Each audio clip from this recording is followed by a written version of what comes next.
Hey everyone, Nick here and welcome back to GamerTube, and welcome back to our Little Nightmares character concept series. So in today's video, the character we'll be looking into is the Executioner. So we'll be looking at their location, their gameplay mechanics, and all that good stuff as well. As always with every video, I will just state that these are just a couple of our own ideas. We don't really expect Tarsier Studios or Bandai Namco to really take these ideas and make them into a game or a DLC. It's just a cool creepy story we get to tell, and we hope you enjoy. And lastly, before we start today's video, if you could please consider leaving a like and commenting, as it helps out a lot and it's greatly appreciated, and also do be sure to subscribe to GamerTube so you don't miss out on our future videos. Alrighty, well, let's get into the Executioner.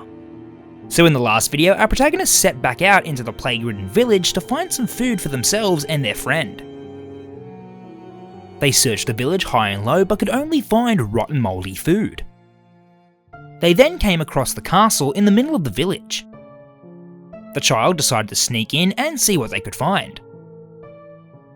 They instead came across a deranged jester who desperately sought an audience to perform for. They appear to be affected by the dark mysterious slime we've seen in other videos.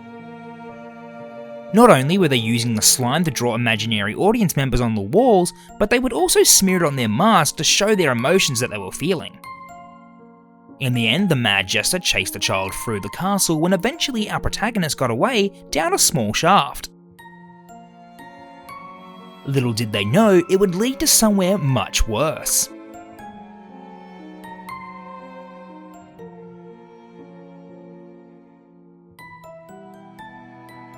The child awakens inside a dark and lonely cell. They don't remember much. The only thing that they can recall is landing in a pile of animal bones and a large shadowy figure looming over them. Before they knew it, they were snatched up and thrown into a cell. They didn't get a good look at the individual. All they remember is a large hand reaching out and snatching them. Whoever threw them in this cell definitely didn't want them getting out. They've added a few more metal bars to the cell door to accommodate for the child's small size. It was clear they weren't squeezing out of this cell. In this gameplay segment, the player would have to look around and find another way out. There could be multiple hints as to what they need to do, but eventually it would become clear. One of the stones in the wall would be sticking out more than the others. The player would need to push the stone through the wall and into the next cell. As they enter the next cell, they see that the bars are of regular size and they can finally squeeze through. Once free from the cell, they now find themselves in a large stone corridor. They weren't sure where it leads, but they had no choice but to find out.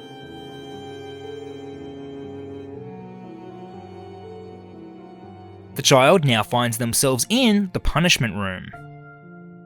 All over the walls hang sinister looking devices and trinkets. The child wanders through the room only imagining the terrible things that would have taken place here. If they listen hard enough, they can almost hear the distant screams of the poor souls from the past. Out of the corner of their eye, they spot the same shadowy figure that captured them. They quickly hide behind one of the sinister devices as the shadowy figure enters the room. As they get a better look, it's revealed to be the Executioner. The Executioner is a large and terrifying looking character. They appear to be wearing dirty old ripped clothes with a large chain with two hooks dangling from their neck. Atop their shoulders and on their head lays an intimidating looking spiked metal helmet. It's definitely a frightening sight to behold. It also doesn't seem to be worn by choice. It's almost like the Executioner wears this large metal contraption as punishment. And lastly, we have their large sharp axe. This deadly blade has surely claimed the lives of many. The child watched as the Executioner stands at a bench with a large stone wheel. The wheel begins to spin as they sharpen their axe on its rough surface. Whilst the Executioner is sharpening their axe, the child needs to find a way out of this dungeon. Every time they sharpen their axe, it makes enough noise for the child to sneak towards the door. One would think the tiny footsteps of the small child would be enough to be quiet. But down in the dungeon, every little noise that's made is amplified by the echoes of the large stone passageways. In this gameplay segment, the player would need to time their movements carefully. They could only take steps when the executioner starts to grind their axe. If the player walks out at the wrong time, the executioner would rush over and capture them. Once the player has made it to the corridor, they make their way into the next room.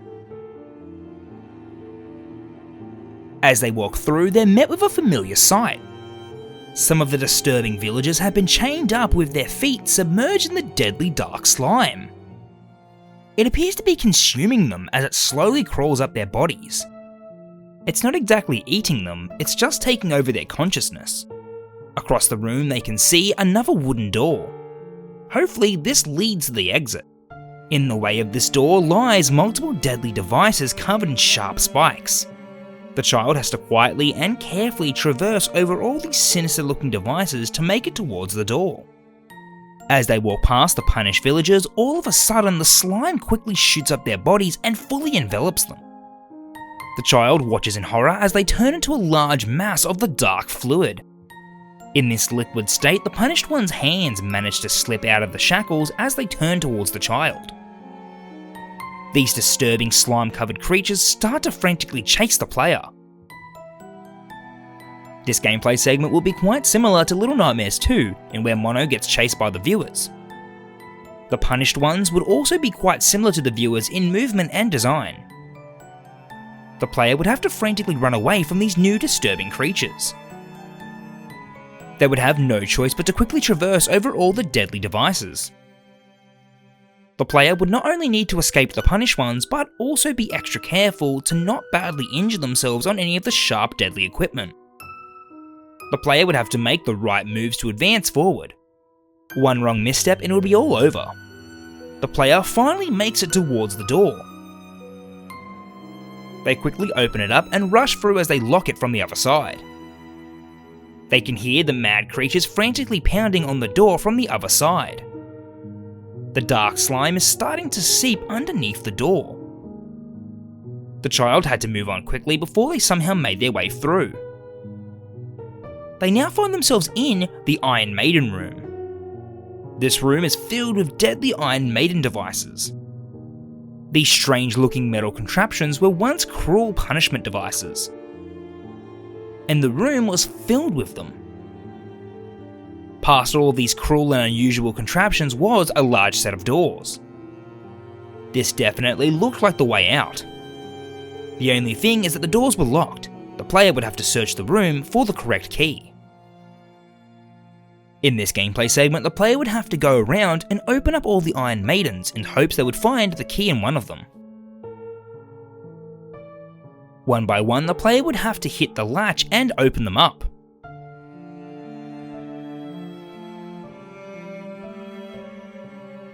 So far, they haven't found anything. They go to open the next Iron Maiden when all of a sudden, the executioner bursts out. They swing their mighty axe and barely miss the child as they stumble and fall. How did they get into this room? The dungeon has many winding corridors and passageways. They must have beaten the child here to ambush them. The player in a panic runs away from the frightening looking executioner. As the player approaches the door, the executioner accidentally drives their axe into it, bursting it open.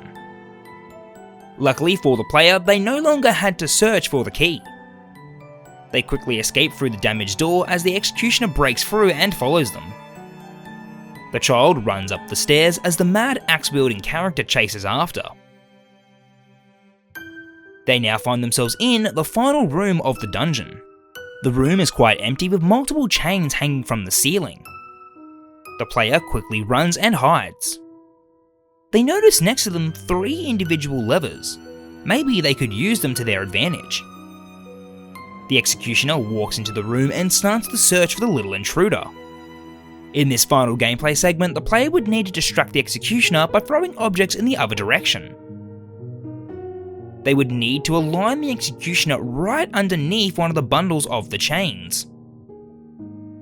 When they were in the correct position, the player would pull down on the lever and the chains would lower and get entangled in their spiked helmet.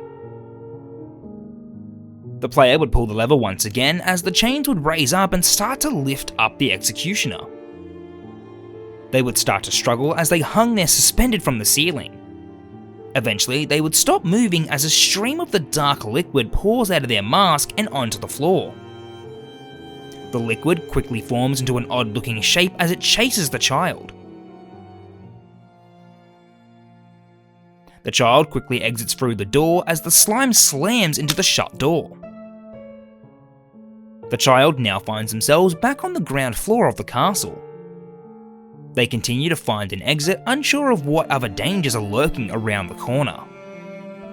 They need to get back to their friend who is patiently waiting for them on the outskirts of the village in the forest.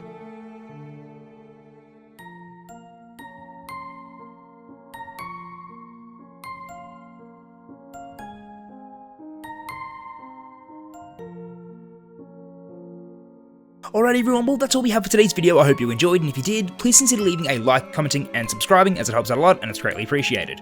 Also let me know in the comment section below what you thought about the executioner and also what you'd like to see going forward. Alright everyone, well until the next video, I'll catch you later, bye.